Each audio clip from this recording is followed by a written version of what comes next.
Sports parents, if you're looking for a program to help develop your student athlete, check out my course, The Edge, showing and helping the student athlete how to take effective action, developing discipline, showing them how to develop a growth mindset and expand their mind in the form of reflective thinking. This is the place you want to be. This is course. I want you to work through this course with your student athlete. It's not for them to go at it alone. This is a gap. This is a way to bridge the gap between the student athlete and sports parent and the student athlete and the coach. Check out my course, The Edge, at sportsmastery.thinkific.com. I'll also have a link in the show notes. And now back to the show. If you're joining us for the new year, I really appreciate y'all being here. I know Leland appreciates you. We had an incredible year in 2018. I know a blast for me was that Last Chance U series that we did. We also did an incredible interview with Travis Doherty, who wrote the book, The Lens. And speaking of The Lens, we're going to discuss different aspects of this book today. But more specifically, what we're going to be discussing today is a term or some comments that my cousin Damon Fauntleroy made in terms of the slow-cooked athlete versus the non-slow-cooked athlete. And this is something that Leland and I have been discussing, this overused, burnt-out cliche of trust the process. You hear it all the time, but what does that mean? You never hear it defined. So those are some of the things that we're going to be discussing today. And in particular, there's some athletes. There's a kid, G. Scott, out of Seattle that just got signed or just committed to the Ohio State Buckeyes. He's been an incredible athlete out of that area coming out of the 2020 class. He's only a junior. You have a guy like Jazz Johnson, who's at the University of Nevada, Reno. And I talk about these athletes that get to these places, and then you have people that want to compare themselves to them. They want to train like them. And I always go back to my comment to that is you should look at what they were doing 5 years ago. You should look at what they were doing 7 years ago, and as opposed to what they're doing now, because you might not be ready to handle what they're doing now. You might only be a white belt or a yellow belt compared to a brown or a purple, metaphorically speaking, that is. But Leland, what's some of your opinions and thoughts on the slow cook athlete? How would you define that? How would, tell us about that? What's on your mind today? Okay. Slow cook as opposed to trusting the process. When you say to someone, trust the process, what you're doing is you're asking for this person's trust. And that's something hard. That's something that's hard for us to give up nowadays, our trust. If you coin the process, or if you coin it slow cooking, I think people understand that a little bit more. Slow cooking as opposed to microwaving the process. When you slow cook something, or like what we say where I come from, we marinate, you know what I'm saying, or marinate. And we used to say that because when you marinate your meat, you take your time with it. You flavor it, you texturize it, you do everything you have to do, because what you want to do, which in the end, you want the most succulent, juiciest steak or meats that you have prepared. That's what you want. Well, we don't do that we don't do that same thing with our kids. Everybody is into this one and done thing has made every parent think that their kid can maybe go down that lane. When the truth of the process is that 90% of the kids are going to have a lot of dips and valleys before they get where they need to get, and they need that constant marinating. They need that constant turn the fire down a little bit and let it cook real slow. They need that patience. They need someone to talk to them and explain what the process we're going through. You see what I'm saying? Yeah, and it sounds like what you're saying is I'll use another M word in terms of you have to take a meticulous approach to the game. And this is one of Leland's favorite words, so I'm borrowing this from him. And just even Google will tell you this if you look up the damn word. Meticulous is paying extreme attention to minute details. So think about your game. Think about that. Think about your academics in that way, where you're paying attention to the most minute details and perfecting and crafting them. Now, Leland, I know you like to use this word and this term meticulous. I've heard you use this on several occasions. Explain that to the audience out there in terms of slow cooking the process. It's taking your time out and fragmenting. As a trainer, I'm gonna give it to you from a trainer's point of view. It's taking your time and taking every little bitty thing that's applicable to that kid moving to the next level. It's paying close attention to that. Like I was explaining to another brother who's a good young trainer out here in Portland, Oregon, Jamil. He often comes to me and he asks, he'll shoot me different questions. He say, hey man, I seen you were talking about slow cooking it. So what do you mean? What do you mean? Because if I'm talking about making an athlete a better ball handler, what do you mean by slow cooking it? Then that means that if that kid, if you're dribbling a basketball and that kid can't dribble a basketball in one place and move that ball at least 1 to 2 feet across his body and then back over, and then 1 to 2 feet across his body and then back over in one dribble, bow, bow, bow, bow. This is funny. My son seen us doing that training drill, and he said, Dad, there's some guys on the college level that can't move the ball like this when they're dribbling. He said, and it's weird how you used to get me to do this back in the day. But those are little things that the reason why I think I probably touched on is because there are things that when I was younger, I couldn't do. I did not pay attention to. I was one of those kids. Just this weekend, my son was talking to his uncle, and we were talking. The subject of me playing came up, and he goes, "Well, everybody can't have a 40-something inch vertical." and he looks at me. He goes, "You had a 40-something inch vertical?" I said, "Yeah." I said, "It was my blessing, but it was my curse." I said, "But had I took the time out and meticulously taught myself the way jazz was taught, then I wouldn't be here talking to you right now."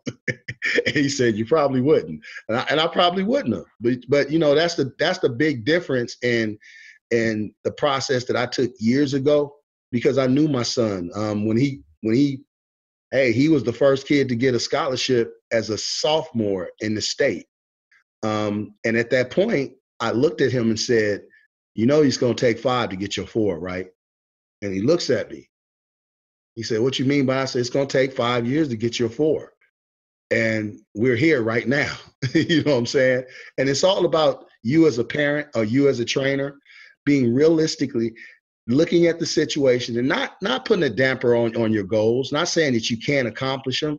It's just that you have to understand that there are going to be bigger dips and there are going to be bigger valleys. So you have to mentally prepare yourself to go through that and prepare your athlete to go through it. It is a tiring process, but you have to learn as a trainer to make that process, or make the marination process, or make the slow cooking process.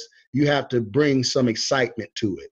Whether it's conversation, whether it's talking about them, family, doing the workouts, whether it's talking about school, doing the workouts.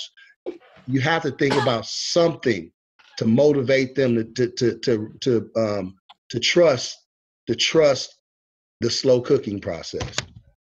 I like what you're saying, man, because often I get people find me online through Google, or I get referrals. I heard you work with this person. I'm looking for my son or daughter to run faster, whether it's for basketball, track and field, softball, definitely football. And I tell them that for me to get your son faster or your daughter faster, it's not going to be a simple 4 or 8 week process. We're looking at a year for starters, because there are certain things that we're going to have to fix on the strength side, because, you start off young playing sports, and some kids are naturally gifted. They can run. They're just fast, but eventually they hit a barrier. And that's right. What I call the speed barrier. And that's when you have to do other things to get faster, like strength training, and then getting into explosive plyometrics. all of that takes time because it can be dangerous. You can't just throw a kid in to the progressions and regressions of powerlifting. You can't just throw them into Olympic lifting or doing dropping down off of plyo boxes and then jumping over hurdles. You gotta, I gotta show you how to just step off of a 12-inch box and land, and then show you how to jump up to a 12-inch box, and then maybe do some multiple jumps before we even get into the single leg stuff. So sometimes, I mean, Leland, we spent 2.5 months on hip mobility. We've spent the last 30 to 45 days working just with a barbell, you know, as far as the technique and the technical aspects of Olympic lifting. That's why I have girls that lift better than boys, and the guys look silly when they come in, because where they were, the strength coaches at the school, on the staff, and I've even got this from college athletes, Division I college athletes, they don't teach them the proper progressions in terms of cleaning and definitely snatching. Some of them don't even snatch. And what's going around is they're scared of snatching because they're scared of harming the shoulder. And all I tell my athletes is, you don't have to try to lift as much snatching as you do with the cleans. You could just work with the barbell and tens on each side, and you're still going to get the shoulder stability at the top of that movement. But for whatever reason, if you get a guy snatching just basic, they're going to look awkward. They're not even overhead squatting in some instances. Right. You know, you're 100% correct. You know, and then you wonder why guys get injured, or you wonder why the athleticism just isn't there at a certain age. You know, and I'm a proponent. You can teach things with a dowel, a body weight, a 10-pound or 15-pound training bar to 7th graders. I have 7th grade girls that I'm working with overhead squats right now. You know, what's I think I'll take it even a step back. Functional movement. You know, just functional movement body patterns. If you just work with that for a 2-month time period, a lot of our so-called elite athletes that are in this state would definitely see some improvement in their performances. Definitely, it would be a significant difference in their improvement. I think that was one of our debates when we were talking about squatting a long time ago, and I was like, I kind of misinterpreted. I think you thought I was saying, squats is, I'm not cool with that. I'm not cool with that. My thing is, I don't believe in putting excessive amounts of weight on the bar when you're squatting, because the pattern for me is what's most important. It's not how much you can lift. It's how your body is functioning, how your knees, how your hips, how your ankles, when you go through this bodily function, how are they reacting to it?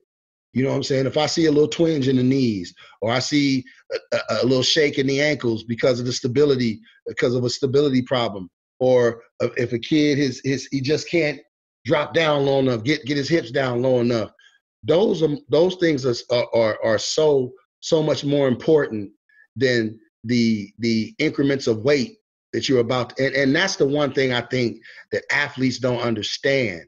They come in, and if you, especially male athletes, you know, you're working with a bar, and right away their ego is like, hey, wait, I can lift more than that. And again, the conversation I had with Dave about maybe a year ago. You talking about Dave at the Portland Athletic Center of Excellence, Dave McHenry? Dave McHenry. When I had that conversation with him, he was like, I got this world-class, and I'll repeat this story again to you people because I've said it before. I have this world-class athlete. She came in, she was getting ready to lose a Nike contract. And he looked at her, took one look at her, and in his mind, he knew it was a mobility problem. And this athlete, he had done some very, very difficult complicated lifts with in the past. Well, once she got better, once she felt better, he let me know that there was a stage that the athlete, when you're changing or you're fixing something, there's a process it goes through. Okay, first you're hurt and you have all these ailments, then you start working on it. And all of a sudden you start to feel better. You know, you just start to feel, I feel more energetic. And you're at the phase now where where you shouldn't increase weight, but what you should do is probably what Dave did, was alter the exercise a little bit, kept her on the functional, the basis of it about functional movement, because she was like, well, when can we go back? And I said, well, Dave, how long did you stay in that situation? He said, a year. So let's think about this. You have an athlete, a world-class athlete that Nike is investing money in, okay? They're investing money in. World-class athlete. So she's already been surpassed that. She's already where people want to go. She's there already, okay? And he's telling her, you don't need no weights on the bar. All we're going to do is all functional movement. And in the process of that, regained her contract, got her contract back, and had not finished. He had not finished. He was like, yo, we're not totally rehabbing. You just got that back. We got to finish, though. We got to still stay at this. That's right. And I want to get back to that numbers thing, especially when you're working with high school athletes and college too, because once they come in and see somebody like me or you, they're usually bringing in the ego from the program or the ego from the coach about how much they can lift, trying to get numbers on the board. And you'll see certain strength coaches out there, they say, hey, we don't chase numbers. And right. I would like to echo those sentiments with, it is form and technique. The weight will come. I want to see you move the bar efficiently. I want to see you move the bar properly, or do whatever movement that we're working on from an efficiency standpoint. And I know you, Leland, in the past, you've had kids come in and maybe just dribble with their left hand for 2 hours because they can't dribble with their left hand. And I would say that would be meticulous. And that's a part of the process. And they might wonder, what the hell are they doing in the gym? And they thought they were going to work on some other fancy cone and ladder drills. But what's the point if you can't even dribble? Right now I have a 5-year-old. His name is Mason Simpson. His dad, Orlando Simpson, is the owner of Rose City Disposal. And the reason why I mention that is to let you know that his dad is a highly intelligent individual. He's probably one of the youngest African-American businessmen. Well, I happen to know this by fact. His sanitation business, there's only 2 Black-owned sanitation businesses in the United States, and he owns one. Okay. His father toiled and hustled and built the business up, and he turned it over to him at a very young age. And where I met him was, we were coaching, and he was really just like, I mean, he would ask some really what people would thought was like rude ass questions, but I knew it wasn't rude. I knew he was just coming from a different place. He was an intelligent guy, and he just wanted to know. And it's interesting because he watched the process. And then at one time, me and him fell out, and it was over a legitimate reason. But I stood on my belief so hard that he kept trying to get in touch with me. He kept trying to get back in touch with me. When he finally got in touch with me, I was like, "What do you want, man?" And we talked, and we have always been friends from that point on. Never, because I think what he told me was, he said, what I really am in awe with is how you and Jazz, when all of this stuff was going around you, you just stayed on pace with what you guys were. You weren't concerned with someone else's success, someone else's accomplishments. And like I like to tell people, just because you see someone lift 500 pounds, it doesn't mean that you can do it. And it doesn't mean that that should be your goal. Right. Because your goal might be to lift 225 pounds. But what you get out of that, the output, what you get out of that athletically, may be better than what that guy that's lifting 500 pounds. It all depends on what you're looking for out of what you're doing. Well, I'll answer that for you, because when you're coming in, if you're a parent listening to this, if you're a student athlete listening to this, you want to have your kids around a competent coach to what they're doing. You can see it over time transfer into their sports performance. If what you're doing is not transferring into sports performance or better athlete or better production, then you have to question that coach or trainer. Now, you as a parent, if you just bring in your son or daughter over once a week, your gains are going to be different versus a person that's coming 3, 4, or 5 times a week. So I just want to be clear about that. That's right. That's 100% correct. I have well, I was explaining to Jamil. I was explaining to him. He was like, well, how do you get a player to do this? And I said, well, first of all, I said, Jamil, I said, and I gave up a little tidbit that I shouldn't have gave up, but I'm going to say it one more time. And if y'all catch it, then fine. And if it's not, and it goes shoots over your head, then that's cool too. But I told him, I said, look, the anatomy is very important. And trainers nowadays have to have an understanding of the anatomy in order to get what they need to get out of what they're going to do. If you're doing skills training and you're teaching a kid how to swoop the ball underneath and get from point A to point B, swing the ball across his body to get to point A to point B, and you're expecting that to give the kid a really good first step, a power on their first step, well, guess what? This kid may be weak in the glutes. He may be weak in the hamstrings. He may be weak in he may have a bad knee and ankle mobility. There's a whole bunch of stuff. When I have a kid perform a certain skill, I don't look at it and go, how can I tweak the skill so they can learn it better? I automatically go to anatomy.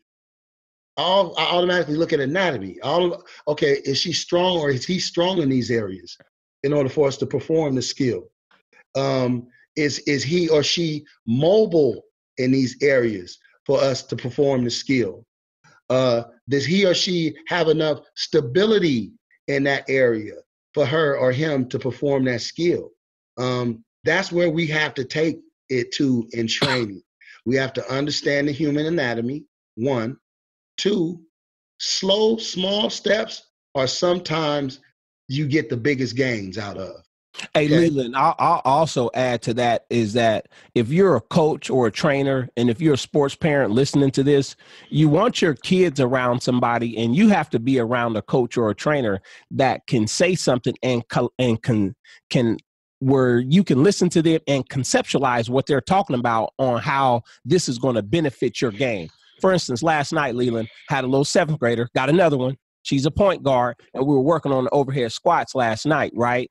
So I'm telling her, this is how this applies to your basketball game. You got one hand dribbling, you're in a semi-squat position, and you're trying to guard and you're trying to ward the other defender off by sticking your elbow out or your arm out to keep them away from stealing the ball and being stable in the shoulder at the same time, but have the mobility to get down into a lower squatted position while you're dribbling the basketball. Yeah.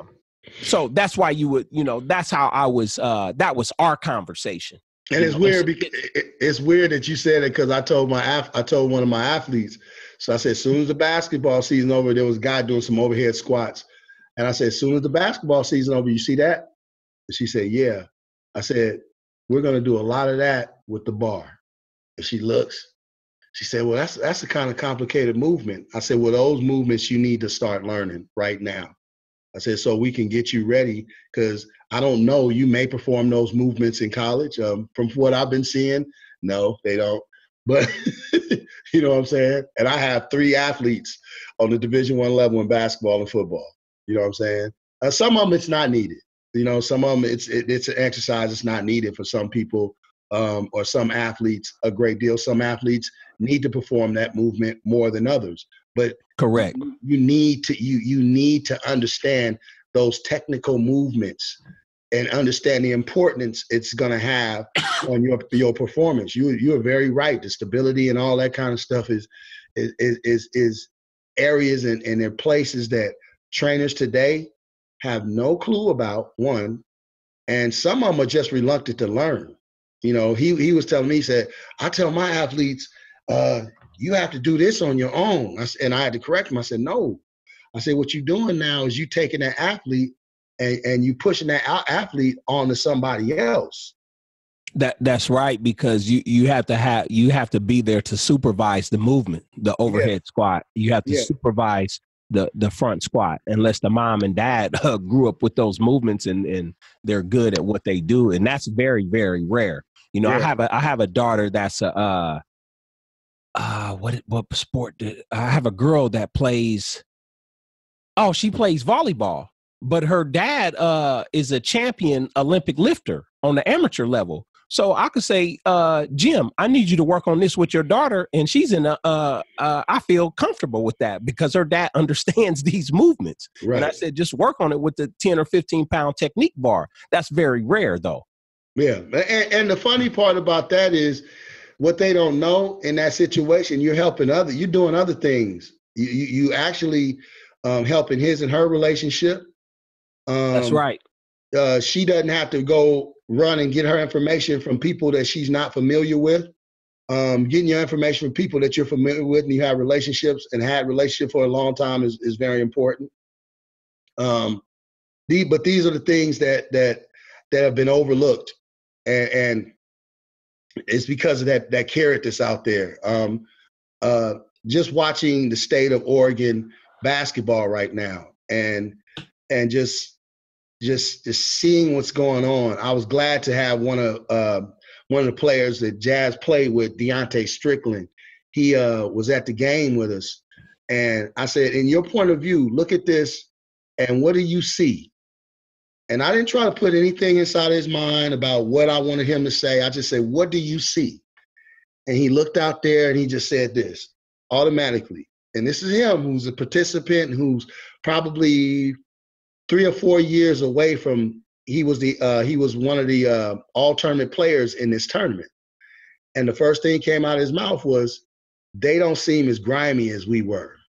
They don't seem as hungry as we were. And I tried to explain to people that, especially in certain states, especially in a state like this one, the kids are pushed by a base of people. And those bases of people, 3 to 4 year time patterns, because that's how long their kid is going to be involved in the sport, and then they move on. And then a new group of parents come in and try to emulate what those parents have emulated.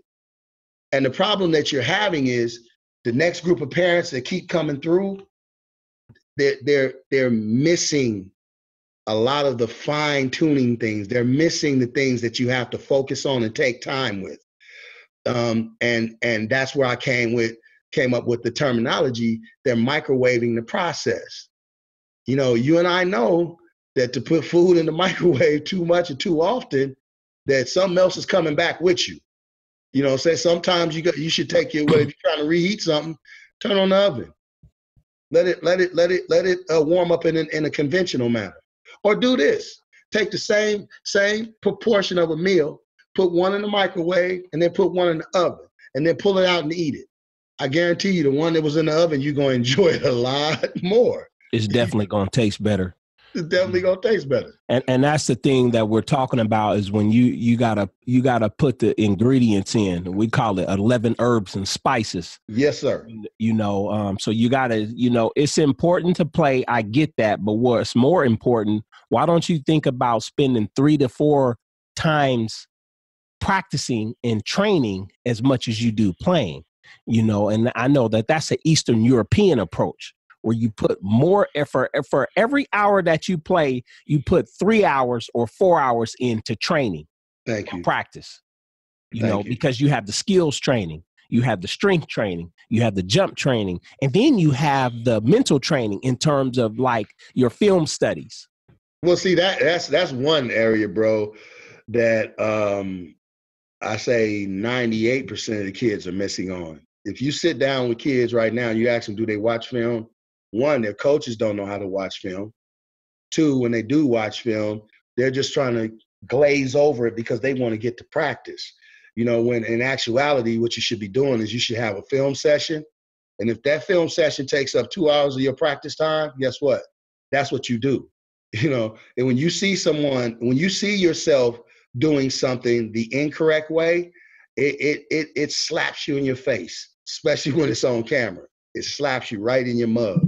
You know, we're not doing enough of that. We're not doing enough of we're throwing these kids in pressure situations, and this is on the mental tip. Okay, we're throwing them in these pressure situations but then we're not having any conversations with them about what they're going through.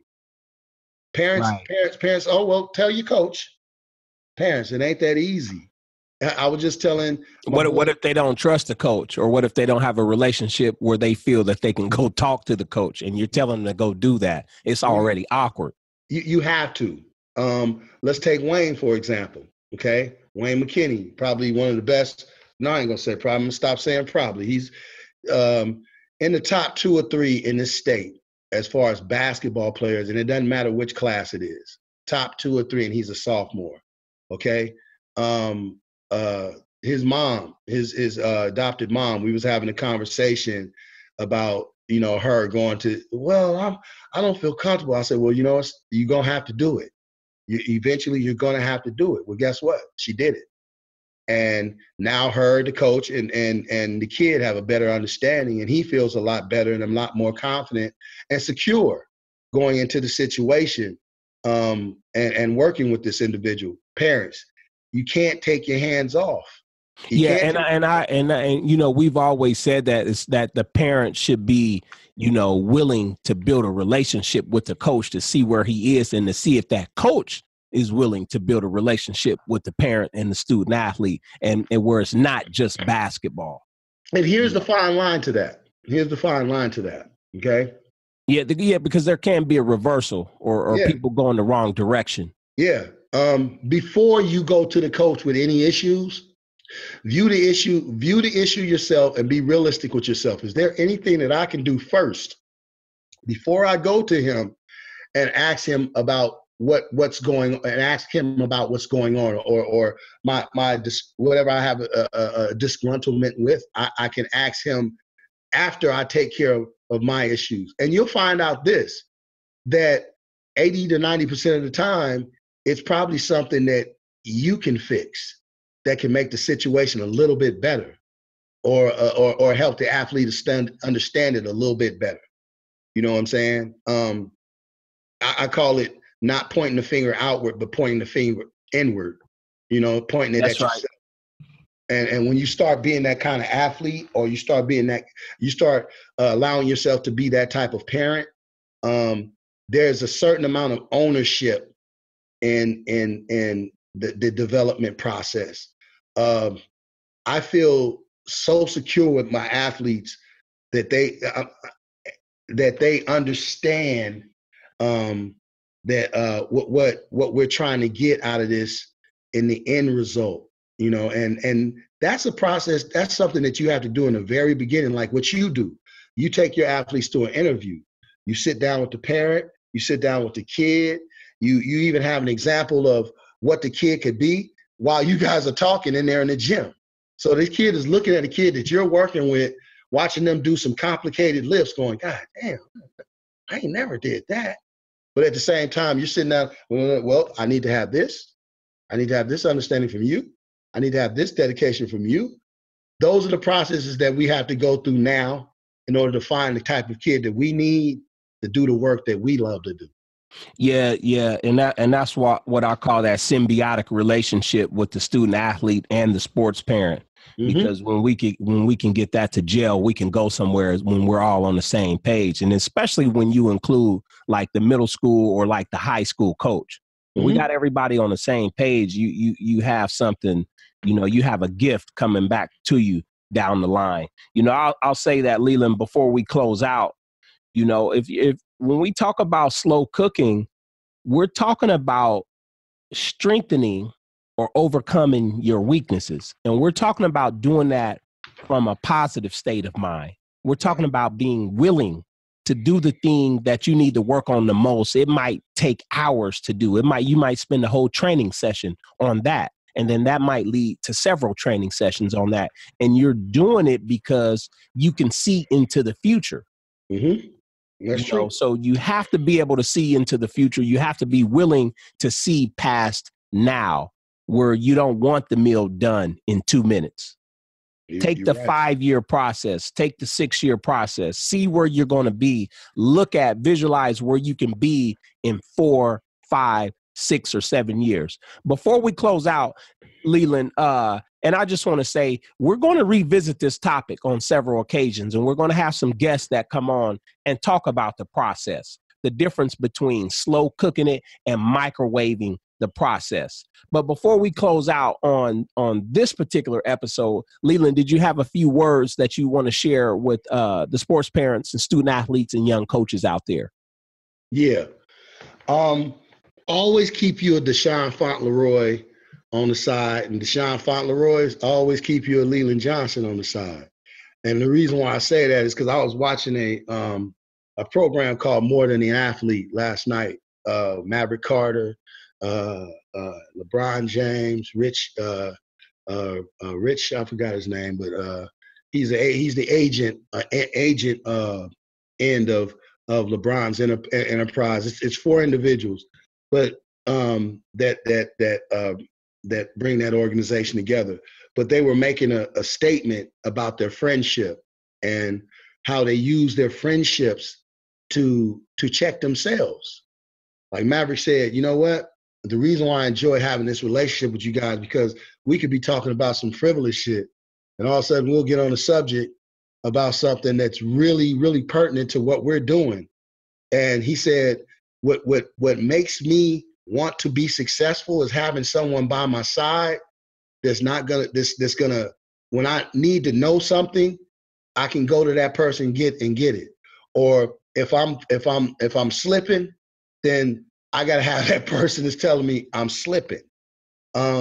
You have to have someone around you.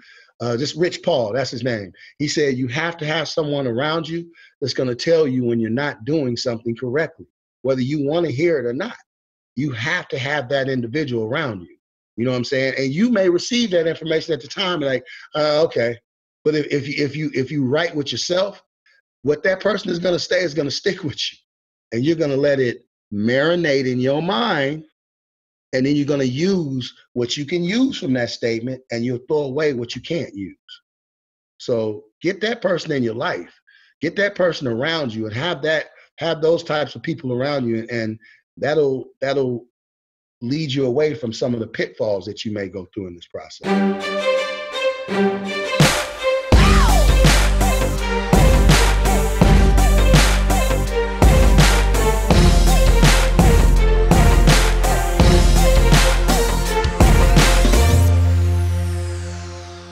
The Sports Mastery Workbook was created for the student athlete and the parent to work through together. The Sports Mastery Workbook was created for the student athlete and the coach to work through together. It was created in a sense and in a way to bridge the gap in communication between these parties and build a successful relationship dynamic. To learn more, visit sportsmastery.com/workbook or check out the show notes page and click on the link.